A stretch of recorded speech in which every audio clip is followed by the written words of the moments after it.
After completing the combat phase, you are now ready to enter the post-combat phase. Start by drawing an event card. Resolve what is listed on the bottom section. Battalions that were destroyed are removed from the operational map and their cards set aside. Full-strength battalions are sent back to the headquarters sheet. Battalions that are at half strength have their counters flipped to note that status and are returned to the headquarters sheet. Keep in mind that the yellow text on the battalion card still applies even when at half strength. Record all destroyed battalions on the player's log, including the victory points that they provide on the VP gained line. Half-strength battalions give you half the victory points. If you destroy the other half, you gain the rest of the points. No victory points are gained for full-strength battalions. They have an F to denote their status placed on the player's log. Record all units that participated and note any damage they received. If the damage was not repaired, remember to add a new damage counter for the next battle to that unit. All commanders who participated in the battle receive 2 stress points in addition to any stress points they received during the battle. Note that on the player's log. The commander's Cool skill will reduce the stress points after the battle has ended. Commanders may also gain experience points that are noted on the log. Commanders gain 1 experience points for participating and 1 more if their battalion was destroyed. Battalion and event cards may also add experience points. If a commander gains experience points equal or greater than the number listed on the card, he will be promoted.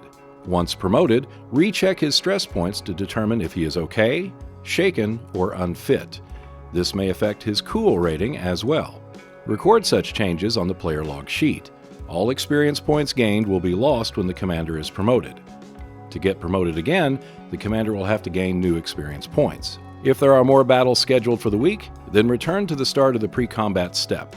If no more battles are scheduled, then move to the end of the week. Consult the enemy operational movement chart on the tactical display and roll a die for each surviving enemy battalion.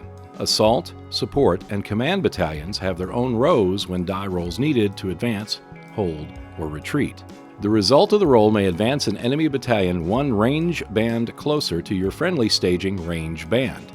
They may stay in place, or they may retreat toward the enemy breakthrough band, but they will never retreat past that, nor will they progress further than your staging range band. Remember to subtract 2 from the die roll for half-strength battalions, and battalions that are fixed will never move. All commanders that did not participate in the battle during the week will recover 4 stress points, which is not modified by their Cool rating. Your objective card or player's log will indicate how many weekly SO points you have earned. Record that number on your player's log. You may lose special option points if 1 or more of the following occurs. Lose 2 for each enemy battalion in the friendly transit range band. Lose 6 for each enemy battalion in the friendly staging range band.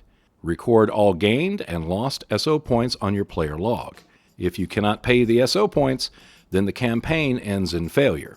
You can purchase friendly units by paying the unit cost in SO points. You cannot choose a unit with the same number as a unit that has been destroyed in the campaign. When doing so, select a new commander at the recruit level for the campaign.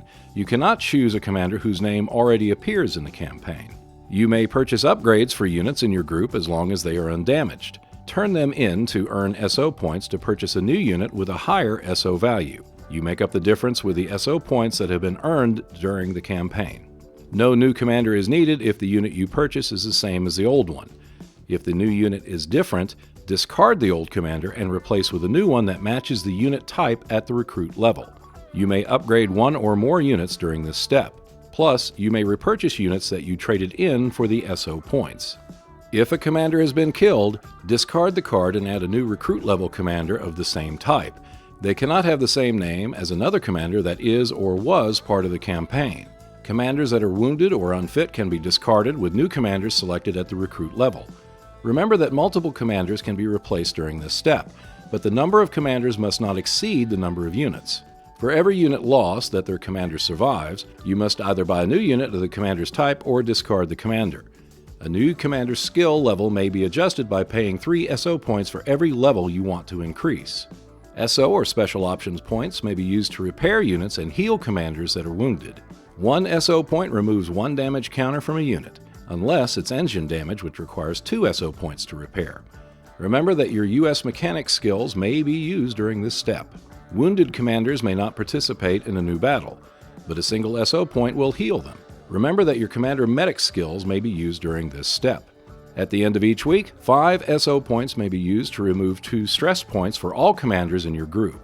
If there are more weeks left in your campaign, go back to the start of the week section. If not, you may move to the end of the campaign. After all battles are resolved during the final week of the campaign, you may locate your results based on the number of victory points you have earned. Sherman Leader offers a simple, straightforward approach to U.S. campaigns of World War II. You can purchase expansion terrain tiles for a more complete experience.